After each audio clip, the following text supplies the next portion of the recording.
Pesulap itu bertaruh dengan polisi bahwa ia akan melarikan diri dari penjara dengan diikat. Untuk mencegahnya menghubungi siapapun, polisi menyuruh orang untuk membawanya ke dalam sel dan kemudian menutup mulutnya. Semua orang mencibir dan menunggu untuk melihatnya mempermalukan dirinya sendiri. Sipir penjara bahkan berfoto dengannya. Namun begitu orang-orang itu pergi, si pesulap mengendorkan tangannya. Perhatikan, ia sebenarnya punya 6 jari.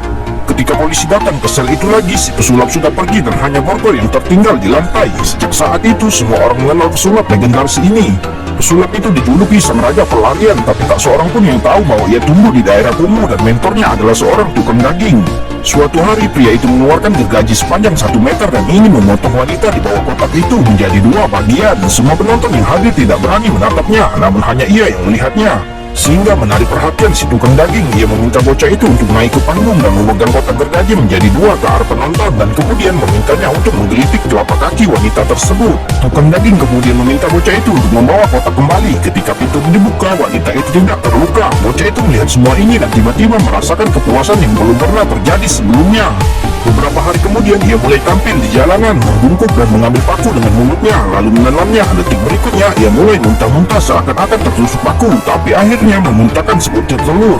Para penonton yang terkesan memberinya uang. Ketika ia pulang kembali ke rumah, ia pun dengan gembira menemui ibunya, lalu memperagakan trik sulap dan mengeluarkan sebuah koin perak, diikuti dengan yang kedua dan yang ketiga.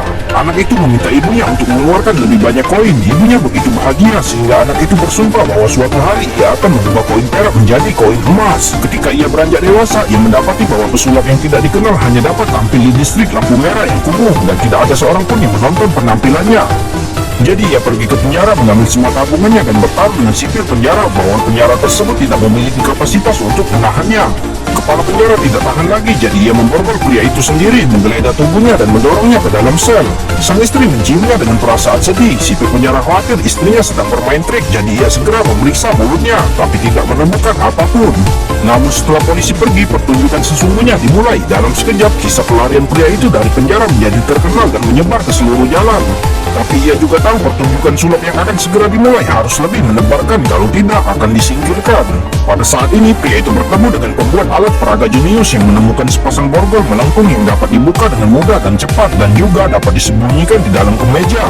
Jadi pria itu mempekerjakannya untuk menjadi asistennya dan dengan bantuannya ia mementaskan drama pelarian penjara lainnya. Dengan alat peraga baru, pria itu ingin mendorong dirinya ke puncak lagi.